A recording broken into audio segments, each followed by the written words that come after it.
Munna ba indi ana tuma ka da aikata babban laifi ko me zaka ce? Da ni ba indiya bane.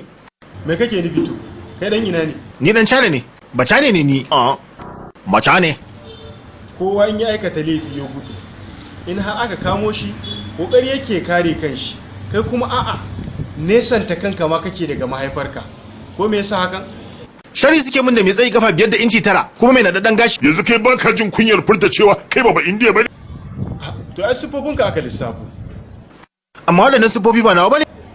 Ka sani ko sun gama bincike ne sannan suka zo suka bada wannan bayanan? In dai mutumi mai waɗannan siffofi yayi yunkurin aikata wannan laifi, dole da zai kasance ba indiya ne.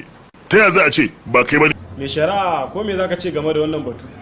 A nan ƙasar aka haife ka, a nan ƙasar ka girma. Laifin wani daban da suke so su lanka yabin shine suka kawo waɗannan jawaban. Ok, to ina aka haife ka? Ni ba san da aka haife ni ba. To waye babanka?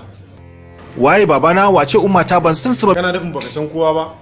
Ni tsitsin jeji ne.